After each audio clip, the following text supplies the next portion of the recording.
Mheshimiwa Mwenyekiti, nakushukuru kwa kunipa nafasi na mimi nichangie kwenye hotuba hii muhimu kwenye bajeti hii ya Mheshimiwa Waziri Mkuu. Mheshimiwa Mwenyekiti, nianze kwa kusema nilikuwa nimejipanga kuchangia siku ya jana, na Mheshimiwa Naibu Spika aliposema twende tukatafakari bajeti hii akawa amenivuruga kidogo hivi, lakini nilipofika nyumbani baada ya kusoma kwa kina hotuba hii yenye kurasa 103 ambazo Mheshimiwa Waziri Mkuu ametumia masaa mawili kuisoma, nilielewa kwa nini Mheshimiwa Naibu Spika alisema turudi nyumbani tukatafakari. Mheshimiwa Mwenyekiti, ukisoma kwa makini hotuba hii na kwa uzoefu mdogo nilionao wa kukaa ndani ya bunge hili kwa miaka 10, Mheshimiwa Mwenyekiti, nimejifunza jambo moja kubwa sana.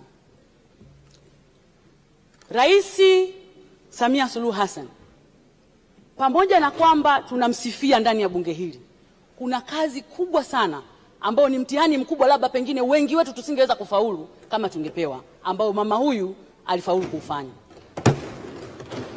Mheshimiwa Mwenyekiti, mataifa mengi yanapokuwa yamemaliza uchaguzi au yanapobadilisha utawala, moja kati ya changamoto kubwa ambayo yanapata mataifa hayo ni namna ya kuendeleza miradi au mipango ya mtangulizi aliyetoka madarakani.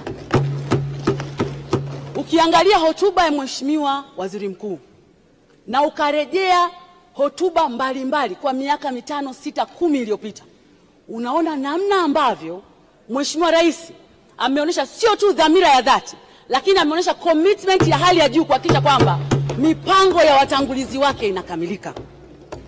Mheshimiwa Mwenyekiti, na kwa kuonyesha commitment hiyo, kabla sijaanza kutaja mipango hiyo, mama huyu ametupa dira kwa kusema kwamba na isitokee tena ndani ya nchi hii utawala ukibadilika mipango inabadilika. Akaamua kutengeneza wizara maalum, wizara ya mipango, akatengeneza tume maalum ya mipango, akamweka Profesa Kitila Mkumbo na anko wangu pale Mheshimiwa Nyongo wasimamie wizara ile kuhakikisha mipango ya nchi hii inayopangwa kwa miaka 25, miaka 50 itatekelezwa pamoja na kubadilika nyakati mbalimbali za mamlaka. Mheshimiwa Mwenyekiti, nianze tu na upande wa nishati.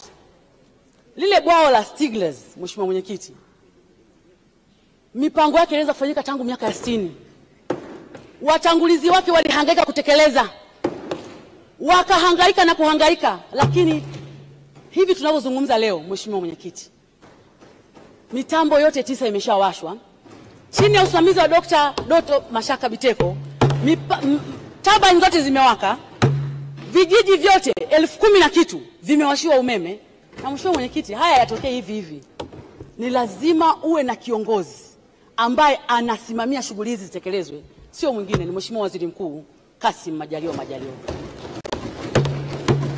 Mambo haya hayatokei kama muujiza. Mheshimiwa Mwenyekiti, ukienda Wizara ya Kilimo, Mheshimiwa Mwenyekiti, tulikuwa mbungeni tunaongelea bajeti ya bilioni 200. Leo tunaongelea 1.3 trillion.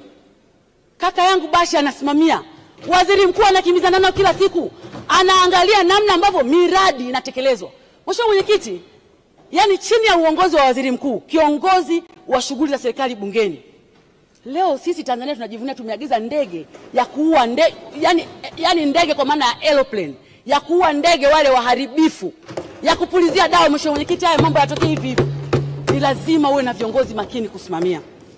Mheshimiwa Mwenyekiti, nimesoma hotuba ya Waziri Mkuu hapa, ukurasa wa 60 ngapi, anasema kwenye Wizara ya Maji ndani ya mwaka mmoja visima 925, wastani kila jimbo moja la uchaguzi limepata visima 5 ndani ya mwaka mmoja vya maji. Hivi mimi ni nani leo Mheshimiwa Mwenyekiti nishinde kuunga mkono hotuba ya Mheshimiwa Waziri Mkuu? Mimi ni nani? Nitakuwa sina uchungu na nchi. Kina mama wametuliwa ndoo kichwani. Mimi Salome nilikuwa pale Shinyanga, tunafuata maji kilomita 13, maji ya kunywa na maji ya kutumia. Leo angalau kila jimbo limechimbiwa kisima ndani ya mwaka mmoja, tena sio kimoja. Mheshimiwa Mwenyekiti, mimi nampongeza Mheshimiwa Waziri Mkuu, anafanya kazi kubwa, anasimamia serikali, anatusimamia na kazi inaonekana. Mheshimiwa Mwenyekiti, pale kwetu Shinyanga Ibadakuli, ule uwanja wa ndege ilikuwa nightmare, ilikuwa ni ndoto. Kamati ya bunge imeenda kukagua juzi Mheshimiwa Mwenyekiti, uwanja unakaribia kukamilika, ndege zitatua pale. Mheshimiwa Mwenyekiti, serikali inafanya kazi. Leo Mheshimiwa Mwenyekiti, yani unatenganishaje maendeleo haya? Unatenganishaje demokrasia tulionayo na maendeleo makubwa na Mheshimiwa Rais na Mheshimiwa Waziri Mkuu na serikali iliyoko madarakani? Nitakuwa ni mtu ambaye sina shukrani Mheshimiwa Mwenyekiti. Mheshimiwa Mwenyekiti, anaibuka mtu mmoja tu leo Mheshimiwa Mwenyekiti. Unajua, naomba niwakumbushe waheshimiwa wabunge wenzangu.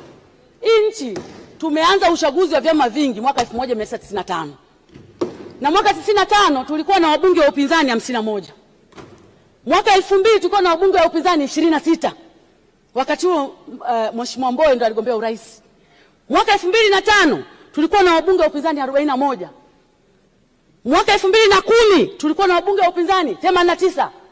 Mwaka 2015 tulikuwa na wabunge wa upinzani 116 na 2020 tuko wabunge 28 wa upinzani. Hakuna mtu aliyesema hashiriki uchaguzi mpaka tufanye mabadiliko ya sheria. Hakuna. Hakuna mtu aliyethubutu kusema hivyo. Hakuna mtu aliyesema tuingie barabarani tufanye uasi kwenye chaguzi zote. Leo Mheshimiwa Mwenyekiti, kuna mtu mmoja aliyekuwa na tamaa ya urais ameukosa kwa sababu anajua Samia amefanya kazi, anataka kumwaga mboga, anataka kumwaga ugali na maji ya kunawa. Hatuwezi kukubali.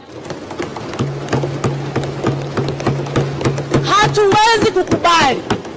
Ukweli ni kwamba kwa namna ambavyo mazingira ya uchaguzi yamewekwa, kwa namna ambavyo wameruhusiwa kufanya mikutano ya hadhara, kwa namna ambavyo wametumia vibaya nafasi yao ya kufanya haki ya demokrasia, wamegundua kwamba wakishiriki uchaguzi huu hawapenyi, ndio bana wameweka mpira kwa pani.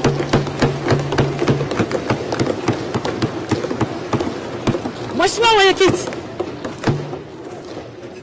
miaka yote, awamu zote 6 ambazo tumeshiriki uchaguzi kwenye nchi, awamu zote CCM ni ile ile, katiba ya nchi ni ile ile, tume ya uchaguzi imeboreshwa mwaka jana,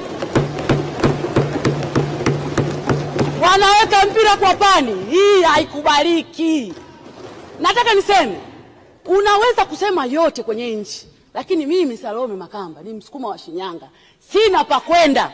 Pasipoti nimepewa na bunge ya kusafiria kwenda nje ya nchi, sina pa kwenda. Mama yangu, familia yangu haina pa kwenda. Hatuwezi kuhamasisha uasi kwenye nchi hii.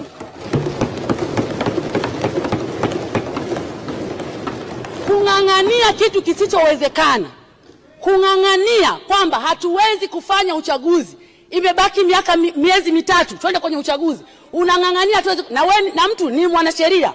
Wote tunajua humu ndani utaratibu wa utungaji wa sheria, utaratibu wa kurejea sheria una namna yake ambao unahitaji muda. Ni lazima tutebo mara ya kwanza, ni lazima tutebo mara ya pili, ni lazima watu watoe maoni, ni lazima watoe maoni wananchi. Huo mchakato anataka mtu ametia mpira kwa pani. Na Mheshimiwa Mwenyekiti, mimi naungana na wale wanaojiita sijui G55 nani. Mimi naenda kugombea na nitarudi humu bungeni. Na nimwambie Mheshimiwa Waziri Mkuu, nimeona mmeongeza bajeti. Baba, ongeza mpunga, leta ballot paper, leta maboksi, sisi tuko tayari kwa uchaguzi. Leta maboksi, tuko tayari kwa uchaguzi. Haiwezekani mtu mmoja aye ndo anaamua hii nchi leo, iwe Jumapili, kesho iwe Jumatatu, anaongea yeye, mwanaume yeye, kibaunsa yeye. Hatuwezi kukubali. Na Mheshimiwa Mwenyekiti, nikwambia kitu kimoja. Mimi Salome na wananchi wa Shinyanga, hasa kina mama, tunasema hivi, yote yametekelezwa. Mama Samia mitano tena.